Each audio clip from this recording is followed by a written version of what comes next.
welcome back to another audio article from Industry Broadcast.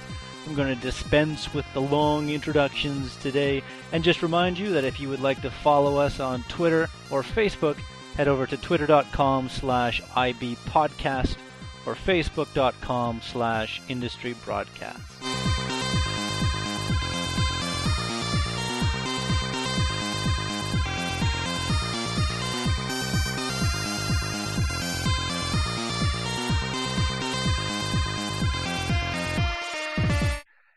Today's article, titled Why Use Scrum, was written by Clinton Keith, a certified Scrum trainer with over 25 years of professional development experience, 18 of those being in the video game industry.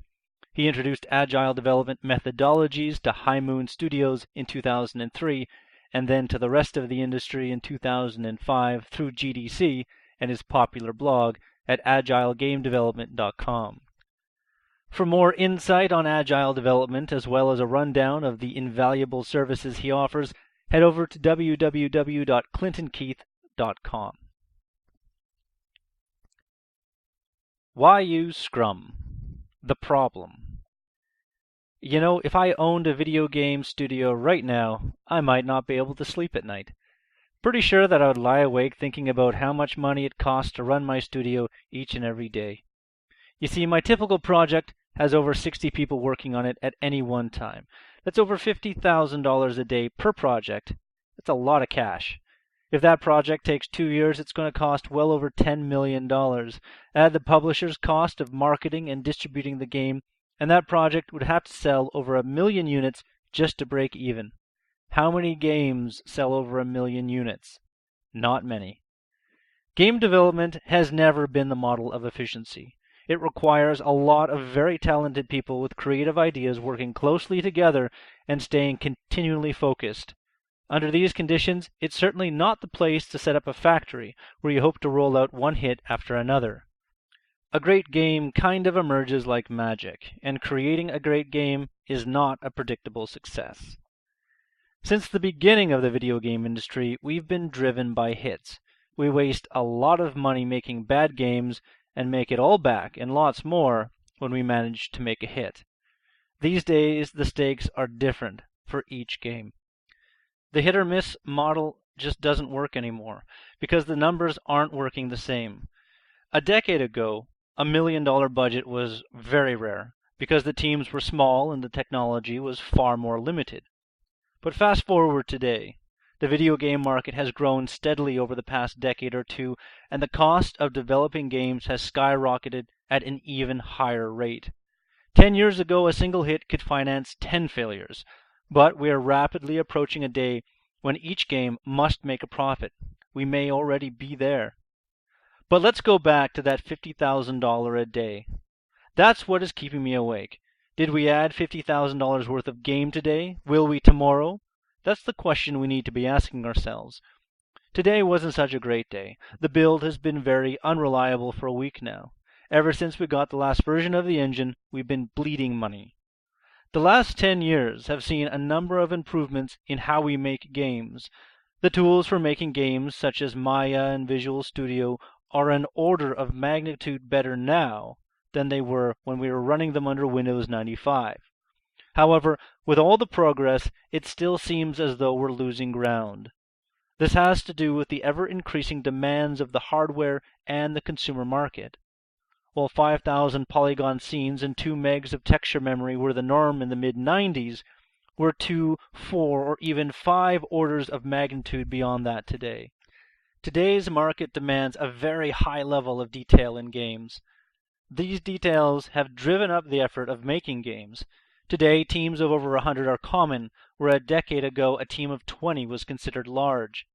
It's clear that the cost of so many people on a project is much larger, but unfortunately we've come to learn what other industries have already known. Teams don't scale in effectiveness as they scale in size.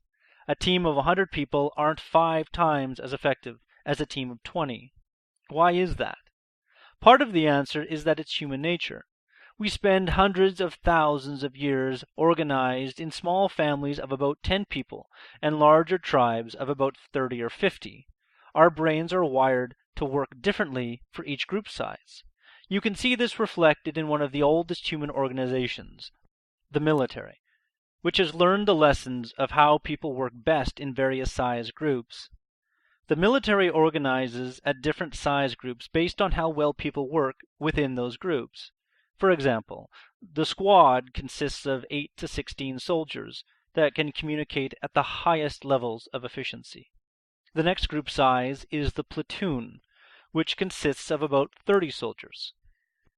You can still know all of the other people in a platoon and be able to communicate directly with them, but not as effectively as on a squad. Above this is the company, of about 200. At the company level, we find that we need more of a hierarchical organization to start handling the communications that need to happen between various members of the company. At each higher level comes a reduction of communication efficiency because of the overhead that's involved. The other part of the answer is that the complexity of communication that needs to occur between these people on the same team is going up. The team communication complexity is referred to as an n-squared problem. This means that the complexity of communication goes up exponentially as the team size increases. For example, a team of 20 has a communication complexity, 190 lines of communication, which is 4 times greater than a team of 10, 45 lines of communication. The other part of the problem with creating large projects that require large teams is attempting to create huge plans that are meant to manage the risks of the project. We create huge plans to try to predict how we will address the complexity of large projects. Unfortunately, these plans give us a false sense of security when we rely on them too much. When General Dwight Eisenhower was asked about the plan for D-Day, he was reported to have said that the plan is useless, but planning is essential. Eisenhower knew that over 100,000 soldiers, thousands of missions, and hundreds of individual battles were never going to follow any plan exactly, even from the start. However, the knowledge gained from the extensive planning exercises leading up to the invasion were absolutely necessary in allowing the plan to evolve as the reality of the war emerged. While game development has not yet reached the scale of the Normandy invasion, it's projected that it will by the time the PlayStation 6 is out, our plans for developing current generation games has reached the same level of fragility. Plans go wrong from the start, but being prepared with knowledge is absolutely essential. One particular problem we have with game development is the fuzzy, feel-good definition of our major project aim, which is to create fun. I've never seen a 300-page plan for a game that clearly communicated to me exactly how the game was going to be fun. The problem we see with big plans for games is that we inadequately handle the problems associated with the reality departing from the plan.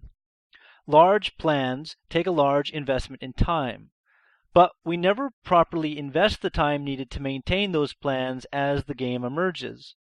When reality significantly diverges from the upfront plan, we are essentially flying blind. We need to find a way to spend less time on the plan and more time planning. A solution.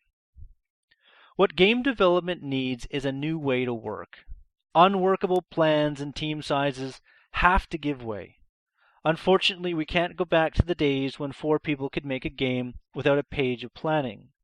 Fortunately, we're not the first industry to have encountered this problem. Large software development projects that require hundreds of people have existed for over 40 years. We can certainly borrow an idea or two from those in how to deal with large teams and uncertainty.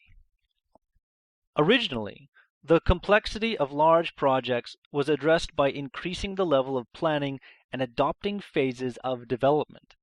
This is often referred to as the waterfall methodology. Waterfall turned out to be a disaster. Trying to plan away all uncertainty gave your project a false sense of security and hid problems until late in the project when they were most expensive to fix. As a result, more projects adopted a more iterative and incremental approach to development. The idea of iterative development was to build an increasingly better version of the product that included a bit of planning, a bit of coding, and a bit of testing. This way, problems are found early, and the assumptions about problems were proven or disproven. Many game development projects use a blend of waterfall and incremental and iterative approaches. A detailed project plan and schedule is adopted, but iterations or milestone builds of the game are released to the publisher to prove progress and address risk earlier. Agile methodology takes the incremental and iterative approach one step further. Agile places greater value on the product than the product plan, and on communication between members of the teams and between the team and the customer in addition to the contract. Many assume that Agile eschews all planning in favor of just iterative development, but this is just not true. Agile places the emphasis on planning, not the plan. Agile does not have any practices, but merely defines a set of values and principles for all Agile methodologies that call themselves Agile. These can be found at www.agilemanifesto.org. Scrum is such a lightweight Agile methodology that it can't easily be called a methodology. It's often referred to as a framework of principles and practices that are a wrapper for how you work. Scrum addresses the major problems of large teams working on complex projects through simple practices. In a nutshell, Scrum consists of a small cross-discipline team of about 7 to 11 people that can add a vertical slice of features in the game for every 2 to 4 week iteration. The team organizes themselves and decides how much they can accomplish each and every iteration. They break down the work into tasks that they estimate. They meet every day for 15 minutes to discuss the progress of the iteration and any problems they are encountering amongst themselves. The core philosophy of Scrum is that small teams of people produce the best results possible. This is based on the fact that small groups of approximately 8 people can communicate at the highest levels of efficiency.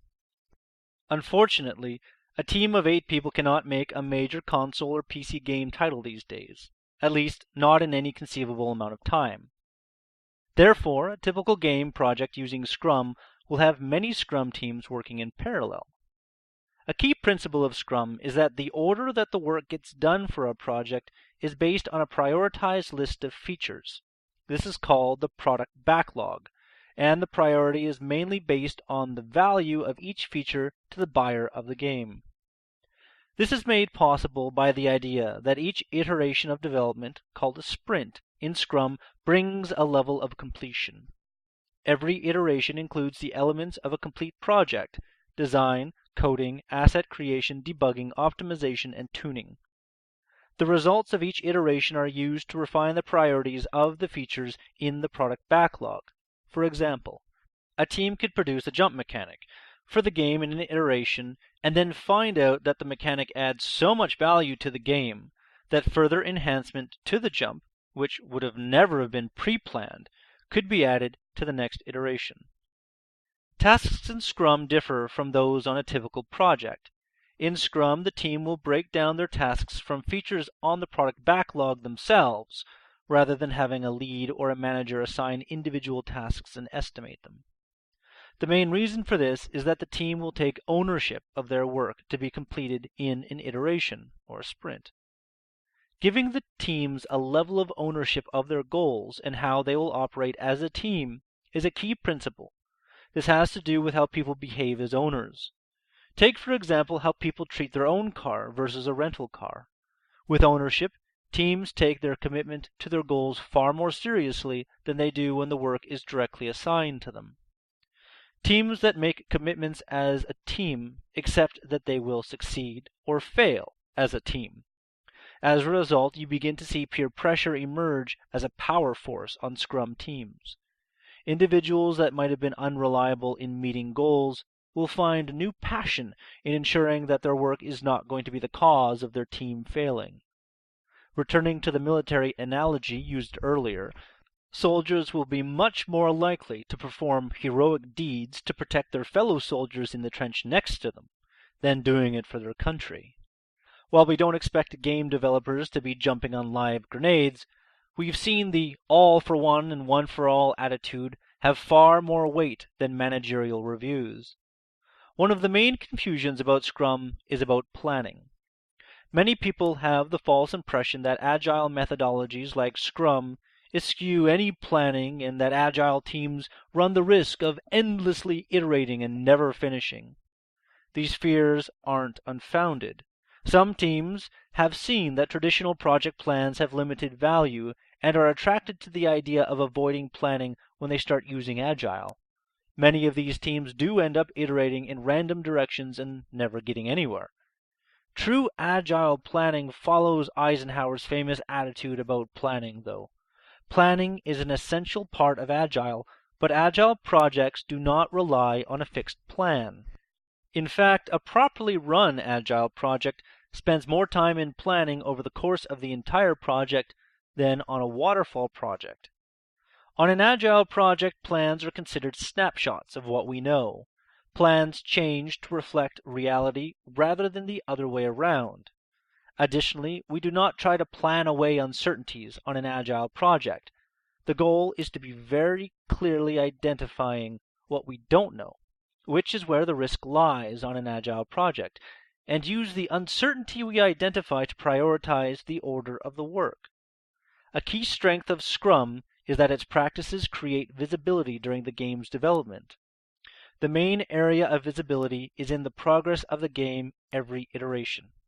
Since the team will work on a vertical slice of features every iteration, it should be able to demonstrate an improvement in value of the game at the end of every iteration. The bottom line is that the game should be more fun each and every time. If it isn't, then the team and customer of the game should change direction a little bit. If they find something fun, they should double down on what they found. Another area of visibility is created on a day-to-day basis with the team. The team meets daily for 15 minutes to discuss their progress and problems. This meeting is key because it creates visibility for the project and visibility for the problems. Visibility of progress is created by a task burn-down chart that shows the team their day-to-day progress towards the completion of goals that they committed to. This chart can be used to identify problems early on in the iteration and also identify when changes to the way the team works produces increases in productivity or not. For example, when a team that sits apart in their studio co-locates, they will typically see an approximate 20% improvement in productivity due to this one change. Visibility of problems is probably the most important aspect of Scrum. Fred Brooks, the author of the book Mythical Man Month, was once asked, "How does a large software project get to be 1 year late?" His answer was, 1 day at a time. Incremental slippages on many fronts eventually accumulate to produce a large overall delay. The daily Scrum meeting asks all attendees to report problems that affect their progress. By focusing on solving these problems as quickly as possible, Scrum addresses the biggest cause of delays. Conclusion.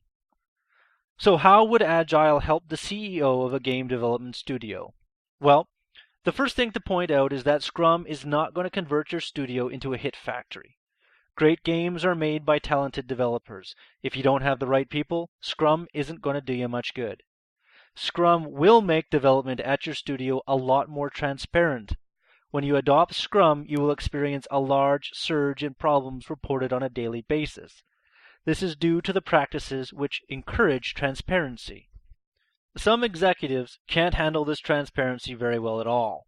The flood of reported problems is interpreted to be a signal that Scrum has broken their studio and that they need to revert back to the old methods. Others will tinker with the practices a bit until the noise quiets down. An example of this would be eliminating the daily Scrum where all the problems should be reported. Studios that are successful with Scrum understand that transparency is extremely valuable and will work to support it. Another added value to the studio CEO is the constant iterations of vertical slices of the game that show the value of an emerging product.